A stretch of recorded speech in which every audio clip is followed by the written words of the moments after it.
Many of you continue to be incredibly ignorant, and willfully so, in regards to the role of the stolen land of so-called Canada's government in a lot of harm, international, well-perpetuated intentional harm, in a lot of African and Asian nations. And so some of you sitting here and criticizing the Chidolini for his insults and threat to attack Nigeria, y'all need a humbled moment, and I need you to all sit down. Before you can come here and criticize Chidolini, criticize the American government, which so many of you are so proud of doing, while simultaneously completely ignoring that we're literally catapulting in the exact same direction, and actually we've been there for quite a while. But while you're so focused on that, you're embarrassing yourself by not knowing your government's history. And of course, when you look at it from a colonizing mindset, you're not going to notice a lot of the problems in terms of the roles that the Canadian government has played as an active colonizer in Nigeria. But let me make something clear.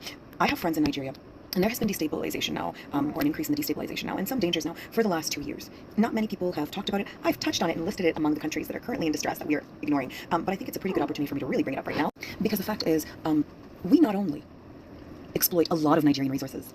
Canadian energy companies are everywhere. They're extortionists. They're thieves. They go into foreign countries and foreign indigenous lands, and they steal, and they do not pay royalties on the things that they're actively stealing.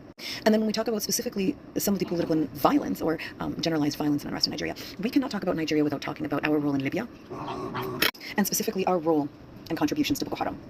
Okay?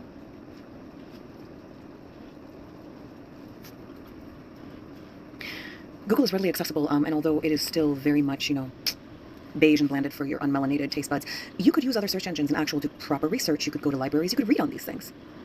And you can choose to evaluate things from a decolonial lens rather than from a savior lens, like your government is banking on you to do.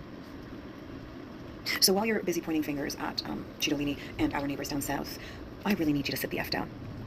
And just for a while. Because the sounds coming out are embarrassing you. So let's take it easy a bit.